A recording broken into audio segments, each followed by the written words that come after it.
का हिस्सा है कुछ इस तरह। बहुत बहुत धन्यवाद। और आज के इस कविता पाठ कार्यक्रम के आखिरी कवि हैं मिथिलेश श्रीवास्तव जी, जो बिहार के गोपालगंज जिले से आते हैं, दिल्ली में रहते हैं। इनके 2 कविता संग्रह प्रकाशित हैं, किसी उम्मीद की तरह और पुतले पर गुस्सा। गद्य की कृतियों में कवि का कहा नेशनल बुक ट्रस्ट से प्रकाशित है, जिसमें लेख और भेंट वार्ताएं संकलित हैं और विशेषकर ये रघुवीर सहाय, केदारनाथ सिंह और मंगलेश डबराल पर केंद्रित है। युवा कविता सम्मान हिंदी अकादमी से और कविता मित्र सम्मान आपको मिला है। लिखावट नाम की संस्था आप चलाते हैं और इस समय दिल्ली की अकादमी ऑफ फाइन आर्ट्स और लिटरेचर के साहित्यिक सलाहकार के रूप में बहुत ही सक्रिय हैं और लगभग हर महीने एक आयोजन डायलॉग के अंतर्गत कराते हैं। हिंदुस्तान में कला समीक्षक और जनसत्ता में रंगमंच समीक्षक के रूप में सक्रिय हैं। मिथिलेश श्रीवास्तव।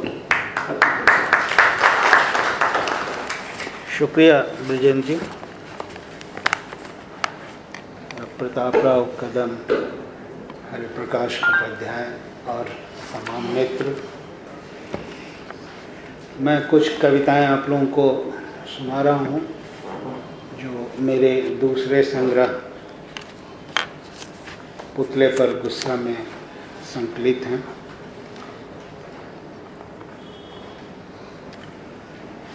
कविता है हिंसा घर जला देती है।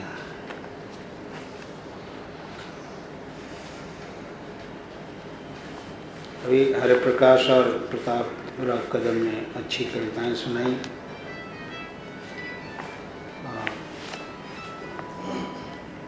यह जो हिंसा है मेरे भीतर, यही है मेरे दुख का कारण। इसी हिंसा की आग में बार बार झुलसा हूँ और झुलसाया है अपनों को। घर का लुट जाना पहली बार नहीं हुआ है। यह कोई आपदा है जो बार बार आ रही है, बार बार घर ढहा रही है। हर बार पहले मैंने इसे साजिश कहा, फिर अपनों के ही मिले होने की बात कही। मैं एक बार भी देख नहीं पाया कि वह आपदा थी जो बार बार आ रही थी, घर ढहा रही थी। यही इंसानी फितरत है, आपदा।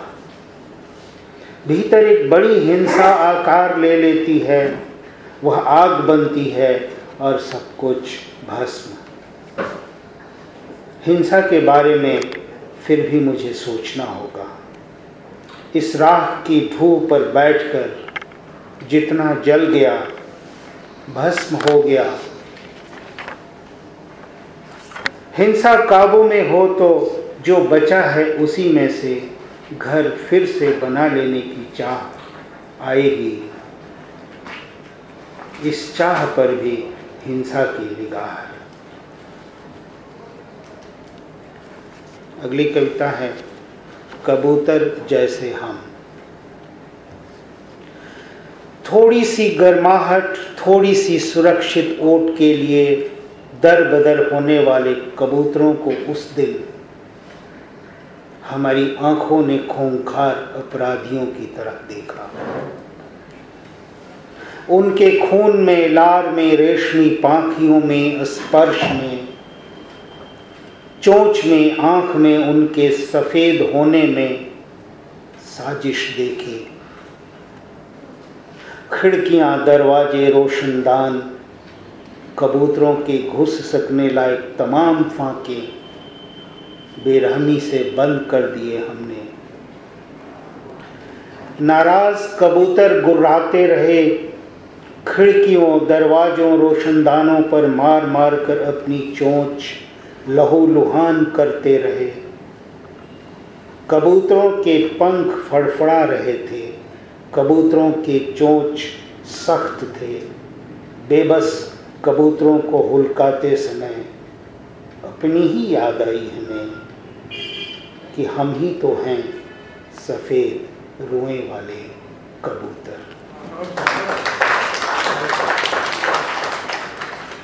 अगली कविता है एक जैसे घर।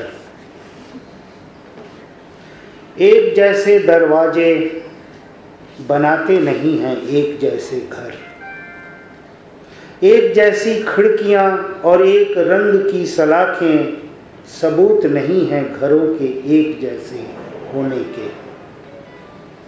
मेरी बात पर यदि यकीन नहीं होता तो सुनिए साफ साफ आवाजें जो घरों के भीतर से आ रही हैं।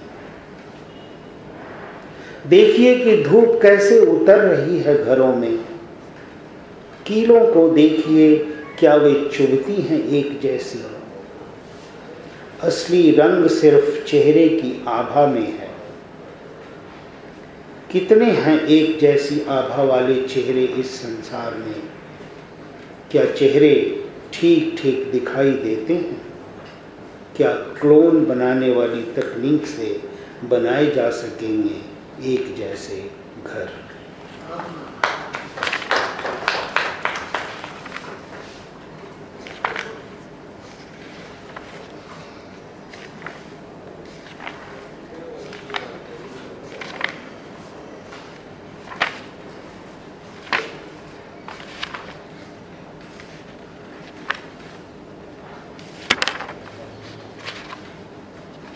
अगली कविता है पुतले पर गुस्सा, जो इस संग्रह का नाम ही है।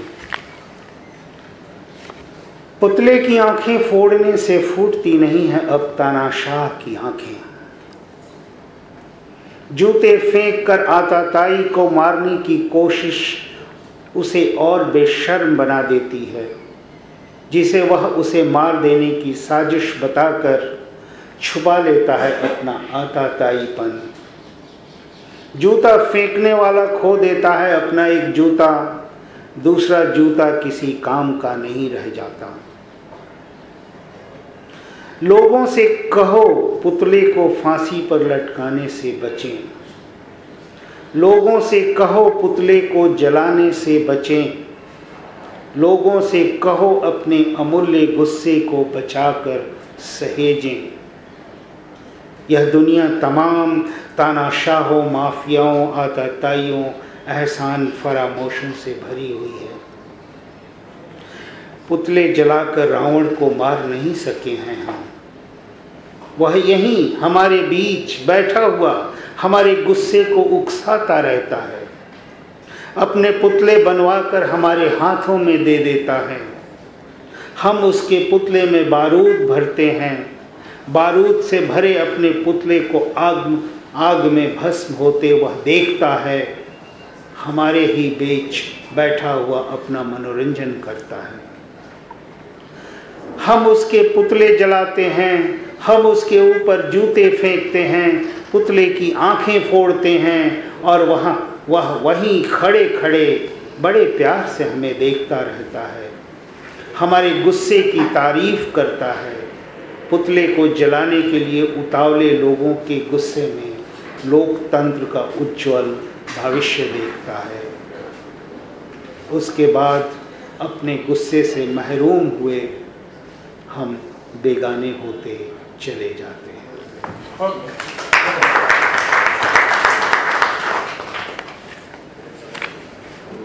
एक सीरीज की कुछ कविताएं हैं दीवार सीरीज से, तो मैं उन कविताओं को सुनाता हूँ।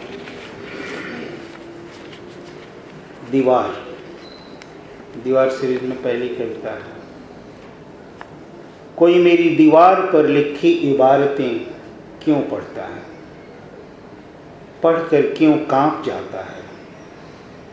यह मेरी दीवार है, मेरी इबादत की जगह। प्रार्थनाओं का मतलब समझे बगैर प्रार्थनाओं को पढ़ने वाले घबराने ही लगते हैं। दीवारों के अक्षर सावधानी से पढ़ो मेरे दोस्त। दीवारों पर तस्वीरों, प्रार्थनाओं, दुखों के अलावा नारे भी होते हैं। जैसे मैंने एक दीवार पर पढ़ा एक नारा, प्यार के बगैर लोग रह सकते हैं, भय के बिना नहीं। यह नारा अब मेरी कविता की एक पंक्ति है। लोग अपना सरप्लस पानी में बहा देते हैं, हाशिए पर के लोगों पर सिर्फ दया दिखाते हैं। दीवार को दीवार समझो, डरो मत। इस दीवार पर आप भी कोई पोस्टर चिपका दो, आप भी कोई एक दुख टांग दो, एक चित्र बना दो। मई के महीने में जल गए लोगों का एक चित्र बना दो, मई के महीने में जल गए लोगों का। बच्चे से कहो दीवार को पोत दे रंगों से, किसी को कुछ मत कहो, बस समझो यही वह दीवार है जो जब घर में तब्दील होती है, टपकती हुई छत भी सुंदर लगती है। दीवार 2। यह नई दीवार है, तुमने ही बनाई थी यह दीवार मेरे लिए। तुमने ही कहा था कुछ लिखो इस दीवार पर। शुक्रिया इस दीवार का, मैं इस पर कुछ लिख देता हूँ, तुम पढ़ लेती हो। इस तरह संवाद होता रहता है। दीवार 3। दीवार के अलावा और भी कई देखने की चीजें हैं वहाँ, जैसे एक किनारा, जैसे एक उफनता हुआ समुद्र, जैसे चांद की तरह खिंची चली जा रही लहरों पर सवार मैं, जैसे गहरे पानी की ओर जाने के लिए मचलता एक बच्चा। वहां विनाश भी है, उस तरफ मत देखो। उस रास्ते को देखो चलकर जिस पर तुम्हें आना है। बिजली के तारों को देखो, उन्हीं तारों पर चलकर आती है इस शहर की रोशनी। बादलों को मत देखो, वे पहुंचने के पहले ही बरस जाते हैं। आकाश को भी मत देखो, उसका कोई छोर नहीं होता। तारों को मत देखो, वे बहुत अकेले हैं। आदिम इच्छाओं की तस्वीरें इस दीवार पर देखो। दीवार और दुख। मैंने किसी की दीवार पर कोई पोस्टर नहीं चिपकाया, अपनी ही दीवार पर अपने दुख का फरमा चढ़ाया और दीवार से कहा घूम जा दुनिया की तरफ। दुनिया ने दीवार देखी, दीवार के फरमे में अपना चेहरा देखा, देखी अपनी खूबसूरती, देखा नहीं मेरा दुख। इस डर से कि कहीं दिख न जाए मेरा दुख, दुनिया ने मुझसे कहा अपने दुख के फरमे इस दीवार पर मत लटकाया करो। इसी कड़ी में आगे है और अंतिम है इस कड़ी की, ईश्वर। ईश्वर वह दीवार कहाँ है? मैंने जहाँ पिछली दफा एक प्रार्थना लिखी थी। ईश्वर गाछ का वह तना कहाँ है जहाँ मन्नतों के धागे मैंने बांधे थे? आंखें मूंदे, हाथ जोड़े, सिर झुकाए, मैंने तुमसे क्या मांगा था मुझे तो याद नहीं है, तुम्हें याद हो तो देख लेना। मन्नतें पूरी होने लगती हैं तो तुम में मेरी श्रद्धा अपार हो जाती है। इस गरीब देश में तुम्हारी बहुत ज़रूरत है। यह खापों, पंचायतों, कबीलों की दुनिया है। एक बाप अपनी बेटी की हत्या कर देता है, वह जब अपनी इच्छाओं के अनुरूप मन्नतें मांगती है। ईश्वर वह दीवार कहाँ है मैंने जहाँ पिछली दफ़ा एक प्रार्थना लिखी थी? देखना, याद आए तो बताना। मेरी बेटी कहती है यहाँ इतनी सारी दीवारें क्यों हैं? वह न कोई मन्नत मांगती है, न कोई प्रार्थना करती है, उसकी भी रक्षा करना ईश्वर।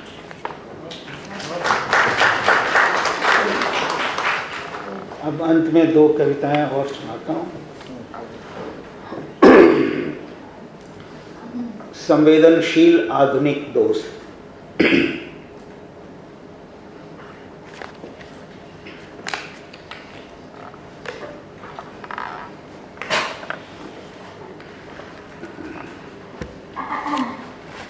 संवेदनशील आधुनिक दोस्त। संवेदनशील आधुनिक दोस्त सेमर के फल की तरह किसी खराब मौसम में फटते हैं और रुई के फाहे की तरह बीमार मित्र के फेफड़ों में आ बैठते हैं।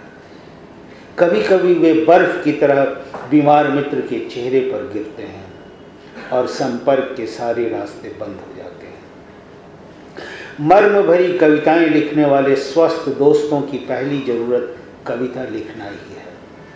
वे इंतजार करते हैं रात के 11 बजने का। नींद से बोझिल आंखों के आगे असहाय समय में स्वस्थ दोस्तों की आबाद दुनिया से एक सुरीली आवाज आती है।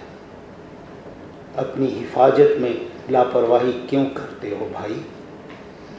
आदमी को अंत में हरा सलाद ही बचाएगा। और देखो, बीमार दोस्तों के चलते स्वस्थ दोस्तों की मुश्किलें काफ़ी बढ़ जाती हैं। वैसे ही यह बहुत मुश्किल समय है। एक दिन देखने आने की इच्छा बताने के साथ अचानक चुप हो जाता है फोन। और आज की ये अंतिम कविता होगी। हम में से हर एक का एक अस्थाई पता है। लोग कहते हैं मैं जहाँ रहता नहीं हूँ, जहाँ मेरी चिट्ठियाँ आती नहीं हैं, दादा या पिता के नाम से जहाँ मुझे जानते हैं लोग, अपना ही घर ढूंढने के लिए जहाँ लेनी पड़ती है मदद दूसरों की, पुश्तैनी जायदाद बेचने की गरज से ही जहाँ जाना हो पाता है। पिता को 2 गज जमीन दिल्ली के बिजली सौदा गृह में मिली थी। वह पता मेरा अस्थाई पता कैसे हो सकता है? लेकिन हम में से हर एक का एक अस्थाई पता है जहाँ से हम उजड़े थे। एक वर्तमान पता है जहाँ रहकर अस्थाई पते को याद करते हैं। एक वर्तमान पता है जहाँ रहकर अस्थाई पते को याद करते हैं। अस्थाई पते की तलाश में बदलते रहते हैं वर्तमान पते। इस तरह अस्थाई पते का एहसास कहीं गुम हो जाता है। एक दिन मुझे लिखना पड़ा कि मेरा वर्तमान पता ही अस्थाई पता है। पुलिस इस बात से सहमत नहीं हुई। वर्तमान पता बदल जाने पर वह मुझे कहाँ खोजेगी? हम अब घोर वर्तमान में जी रहे हैं। तुमसे क्या छिपाना, तुम कभी लौटो। वर्तमान पतों की इन्हीं कड़ियों में मेरे कहीं होने का सुराग मिलेगा। तुम भी कहती थी जहां तुम हो वही मेरा अस्थाई पता है। मालूम नहीं तुम किस रोशनी पर सवार हो, किस अंधेरे में गुम। लोकतांत्रिक देशों की पुलिस वर्तमान पते पर रहने वाले लोगों से अस्थाई पते मांगती है। जिसका कोई पता नहीं, पुलिस उसे संदिग्ध मानती है। बच्चे से पुलिस उसका पता पूछती है। बच्चा तो अपनी माँ की गोद में छुप जाता है। वही उसका अस्थाई पता है, वर्तमान पता है। शुक्रिया।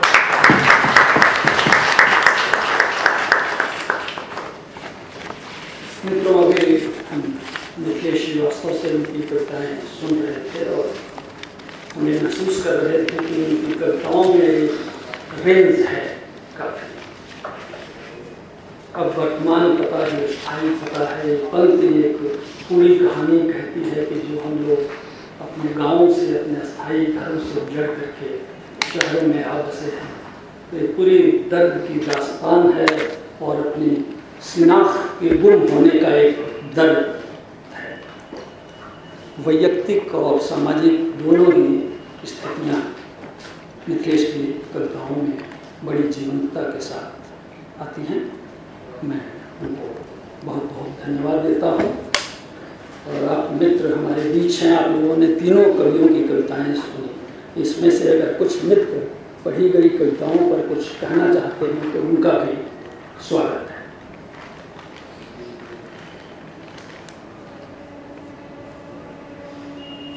दिव्य जी पीछे बैठे हुए हैं हमारे, आप आए इधर कुछ बातें शुरू करें।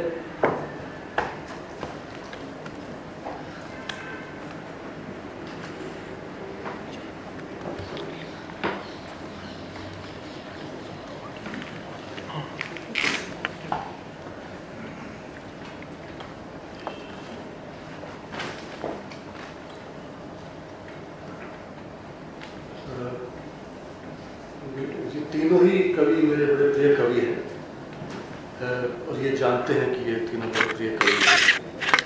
और अपने प्रिय कवियों के बारे में बहुत बार कहना मैं बताता ही रहता हूँ इन लोगों को, जब पढ़ता रहता हूँ 10 कविताएं। इसमें विशेष रूप से मैं तो यही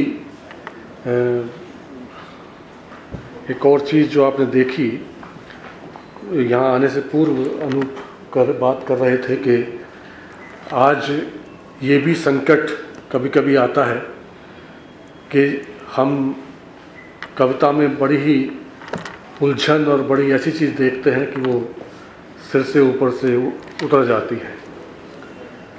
तो मैं तब अनूप श्रीवास्तव से कह रहा था कि नहीं, मैं युवा कविता के प्रति बड़ा आश्वस्त हूँ। जितना मैं इधर पढ़ रहा हूँ उसमें मैं देख रहा हूँ कि वो उनके पास अपना एक विजन है, अपनी एक दृष्टि है। और ये मेरी मान्यता है, सब लोग मानते हैं कि किसी भी अच्छे और बड़े लेखक के पास कोई ना कोई एक विजन होता है। हमने देखा शुरू से प्रतापराव कदम की जब कविताएं वो पढ़ रहे थे या मिथिलेश ने पढ़ी, और फिर एक बिल्कुल दूसरी ज़मीन पर हमें ले जाने के लिए हरिप्रकाश उपाध्याय ने अपनी कविताएं रखी। हम देख रहे थे कि निश्चित रूप से जो कुछ हो रहा है हमारे इर्द गिर्द, जो घट रहा है, उस घटते हुए को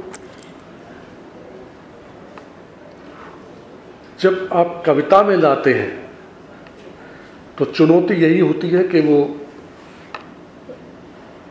जैसे कुछ पहले की कविताओं में मिलता था कि वो बहुत ही एक उसका साधारणीकरण होकर ना रह जाए। साधारणीकरण शब्द वैसे बड़ा काव्यशास्त्र का शब्द है और हमेशा ये होता रहा है कि साधारणीकरण होना चाहिए, लेकिन एक निजता जिसकी तलाश थी कि हर कवि की में एक अपनी निजता क्या है, वो निजता आज के इन युवा कवियों में देखने को मिल रही है। और एक अपने तरह का नया मुहावरा मुझे लगा कि इन कवियों ने अर्जित कर लिया है, वो भाषा का भी। किस तरह से ये अपना अभिव्यक्ति के लिए कैसी भाषा और किस तरह के बिंब हमारे सामने प्रस्तुत करते हैं, ये एक बहुत ही एक अच्छी चीज़ मुझे लगी इन कविताओं में। होता जो कविताएं हमें हमारी ही पहचान देना शुरू कर देती हैं तो हमें लगता है कि हमारे बड़ी करीब की वो कविताएं हैं। आखिरी कविता से ही शुरू करें, मिथिलेश श्रीवास्तव की। और त्रिपाठी जी ने ठीक कहा, ये केवल इस बात की नहीं है कि ये वर्तमान पता और उससे पहले का पता, ये कोई बहुत बार नॉस्टैल्जिया और हम स्मृति में रहते हैं, लेकिन ये उस तरह की नॉस्टैल्जिया कविता नहीं है। ये कविता हमें एक ऐसे धरातल पर ले जाती है कि जो है उसको हम स्वीकार करें, जो है हमें उसे स्वीकार करना होगा। ये स्वीकृति जो चीज़ है वो जो विजन आ रहा है कि स्वीकृति जो है वो है, उसके लिए हम और ये चीज़ ही इस पहले की कविता से थोड़ा सा आगे बढ़ी हुई कविता के रूप में हमें देखने को मिलती है बात। आपने हरिप्रकाश की कविताओं में देखा,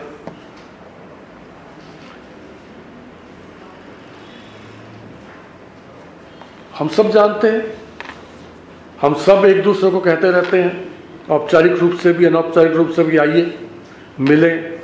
जब कभी हम शहरों में जाते हैं, कभी दिल्ली आए तो ज़रूर मिलना, या कभी खंडवा जाए तो ज़रूर मिलना। इसके बीच से भी एक सच्चाई ये है और ये स्थिति का फिर एक्सेप्टेंस है कि भाई हर आदमी किस तरह से व्यस्त है। ये व्यंग्य है, लेकिन व्यंग्य के भीतर से ही एक स्वीकृति भी है कि हम कहते हैं लेकिन हमारे पास उतना समय नहीं है। अब यहाँ से प्रश्न, कविता यहाँ से शुरू होती है कि फिर हमारे पास समय है क्यों नहीं।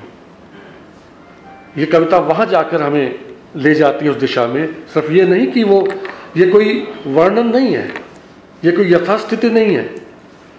कविता अतिक्रमण करती है यहाँ पर ले जाकर के कि हम चाहते हैं या हम चाहने पर विवश हैं, किसी भी रूप में सही, लेकिन सबसे बड़ी समस्या तो यह है कि वो समय क्यों नहीं है, कहाँ चला गया वो समय। वो हमारी समय ना होने की मानसिकता में किस प्रकार से वो ट्रांसफॉर्म हो गया, उसका रूपांतरण इस रूप में कैसे हो गया। और ये जो चीज़ है, ये हमारे पूरे आज के पूरे समाज को, कोई कहेगा कि ये कविता एक बड़ी ऐसी सिंपल से साधारण से उसके अनुभव की कविता है, नहीं, ये तो पूरे समाज पर ही उंगली उसकी उस बड़ी संवेदनशील और बड़ी नाजुक जिसको कहते हैं उस पर उंगली टका दी है कवि ने कि ढूंढो, हम सब भाग रहे हैं समय के लिए और समय ही हमें नहीं मिल रहा है। ये बहुत बड़ी इस तरह से चीज़ें आई हैं। तो मित्रों, मुझे बड़ी खुशी हुई है कि मैं इन कविताओं को सुन सका। किस प्रकार से आपने देखा एक नए तरीके से प्रताप राव कदम जो है, मुस्लिम जो समाज से जुड़ी हुई चीज़ें इन्होंने संवेदनाएं जो दी। तो मैं तो बधाई देना चाहूँगा। बहुत ज़्यादा विस्तार से कहने का अभी अवसर नहीं है, लेकिन जितनी कविताएं मैं सुन सका, हाँ एक आध जगह ऐसा ज़रूर हुआ कि मैं कुछ शब्द नहीं सुन पाया, लेकिन कुल मिला करके बहुत अच्छा लगा, बड़ा आनंद आया और मुझे लगा कि सचमुच वे कविताएं हैं जो हिंदी कविता को भी थोड़ा आगे बढ़ाती हैं। मैं आपका बड़ा शुक्रगुजार हूँ, आपने अवसर दिया। अपने प्रिय कवियों के प्रति मैं धन्यवाद देता हूँ कि मुझे मौका मिला और आपको बधाई। धन्यवाद। धन्यवाद जी। और कोई मित्र? मदन जी कुछ आप अनूप? दरअसल मैंने जो बात कही थी वो दिल्ली यूनिवर्सिटी को छेड़ने के लिए कही थी, ताकि मैं कुछ सुनना चाहता था। कविताएं मैं मानता हूँ सिर्फ पढ़ने के लिए नहीं होती, सुनने के लिए होती है। और कविताएं उसी तरह होती है जैसे परफॉर्मिंग आर्ट होती है। जैसे नाटक का संवाद आप बोलते हैं, अगर प्रांतिन के सहारे संवाद बोलेंगे तो जीवन नहीं होता। जब नाटक में संवाद याद करके आदमी उसके साथ अपने को जोड़ के बोलता है तो नाटक जीवंत हो जाता है। उसी तरह कविता भी जीवंत होती है, ये मेरा अपना मानना है।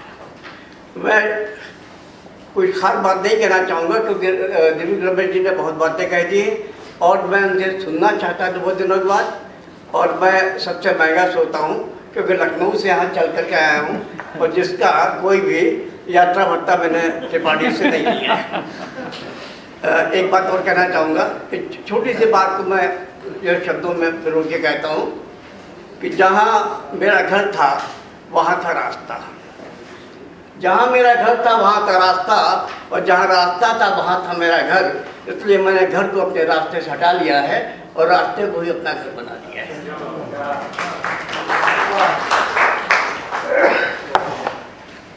धन्यवाद अनूप जी। और कोई मित्र अगर कुछ कहना चाहें तो।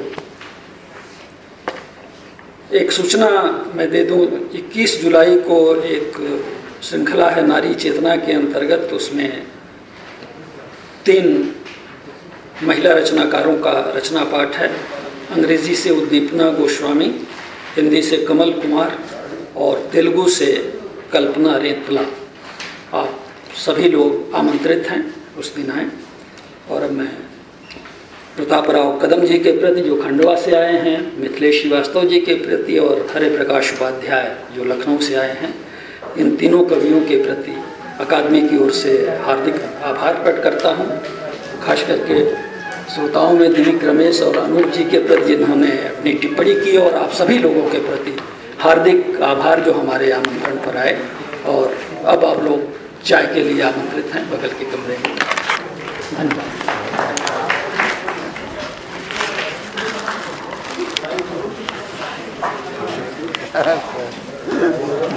कैसे बधाई।